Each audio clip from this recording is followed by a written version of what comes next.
Namaste. Today we are going to learn some similarity criteria for triangles, and we have to check some theorems based on similarity criteria.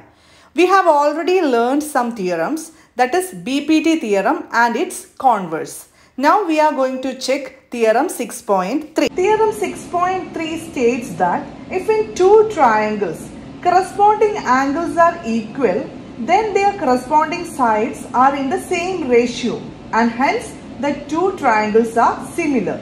We know the condition of similarity of triangles, that is their angles must be equal and their sides must be in a proportion, that is their ratio must be equal. Here only condition given is corresponding angles are equal. From that you have to prove that sides are also in the same ratio or proportion. Then we can say the triangles given are similar. This is actually AAA similarity. But listen, AAA similarity in that if two angles are equal, it is also enough for the proof, because according to angle sum property, if in two triangles, two angles are equal, then automatically the third angle will be equal, because the angle sum is 180. In two triangles, if any two angles, this angle equal to this angle and this equal to this angle, then these angles will be equal because their sum is 180. If two angles are given which are equal, that is enough for this property. In such cases, these angles will be also equal because their sum is 180. So we can say for AAA similarity, equality of two angles are enough. Now coming to the theorem, let us prove it. Draw two triangles. Let this be A, B, C, and this a bigger triangle D, E, F. Cut this side with length AB. That is, this is bigger triangle. We are going to take this AB length on this DE. So till this be AB. Now we will name it as P. And we will cut the other side AC length. In DF we are going to cut AC length. So this be Q. Now join it. We got a new triangle DPQ. In the theorem it is already given in two triangles corresponding angles are equal. So let us write the given question triangle were ABC and DEF. So in triangle ABC and triangle DEF, corresponding angles means angle A equal to angle D, angle B equal to angle E, angle C equal to angle F. It is given in the theorem. Now here we cut AB length is equal to DP and AC length equal to DQ, and we joined PQ. This is the construction. Now compare these two triangles. These two triangles will be congruent. The reason is this AB length and DP length are equal. AC length and DQ length are equal. Now we have angle A equal to angle D from the theorem. So according to SAS criteria, here also SAS criteria, this triangle and this upper triangle are congruent, not similar. We are now talking about congruency. It is SAS congruency. So we can say triangle ABC is congruent to triangle DPQ. If these two triangles are equal, then we can say corresponding angles are equal. That is CPCT. Corresponding part of congruent triangle. These two triangles are congruent. That is, this triangle and this triangle are congruent. So this angle and this angle will be equal. They are corresponding parts of congruent triangles. So angle B equal to angle P. Reason is corresponding part of congruent triangle. In the theorem it is given angle B equal to angle E. Now we got angle B equal to angle P. Compare these two things, you will get angle E and angle P are equal because both are equal to angle B. So we can directly write Therefore, angle E equal to angle P. Check with the figure. Here, angle P equal to angle E.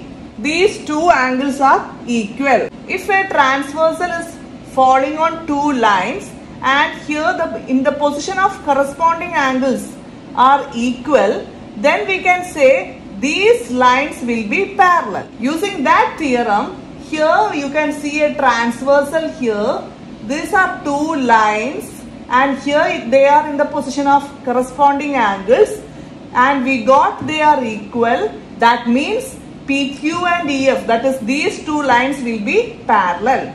PQ parallel EF. Reason is corresponding angles are equal. Corresponding angles means angles on same position. Here these are the corresponding angles. Now if PQ parallel to EF in a triangle, then we can directly write the BPT theorem. How will you write the ratio? Therefore, we got PQ is parallel to EF. So, using BPT we can say dP by PE equal to dQ by QF. It is BPT theorem. Actually, we need to get AB by DE on one side and AC by DF on the other side. That we have to prove. Here we got dP by PE. dP is equal to AB. So numerator we will get, that is dP is AB and dQ is AC. That we can write here. But in the denominator we need not PE. PE is this portion only. We need the total length, that is DE. AB by DE equal to AC by DF. So to get that, here PE means only this portion. So we are going to add 1. Before that, let us take the reciprocal here. We don't want PE. We want to make PE to, we want to change PE to DE. But DP we need. Let DP be there. We need to change only PE to DE. So we are taking the reciprocal of this step. This becomes PE by DP on LHS. Taking reciprocal of this becomes QF by DQ. If we are not taking the reciprocal and adding 1, here in the denominator PE will remain. It will never change. But we have to change PE to DE. So this PE must go to numerator. Then only PE changes to DE. That I will show you after adding. Now we are going to add 1 on both sides. This becomes PE by DP plus 1. Here QF by DQ plus 1. Now cross multiply. 1 means 1 by 1. Cross multiply PE into 1 PE plus DP into 1 DP by DP into this one DP equal to QF into 1 QF plus DQ into 1 DQ by DQ into this one DQ. PE plus DP. PE plus DP is the total length, that is DE. This is what we need. Total length. DE by, in denominator we have DP. Equal to here QF plus DQ, the total length. That is DF by DQ. Now we can take again the reciprocal because upper part we need this DP, lower part the total length. Okay.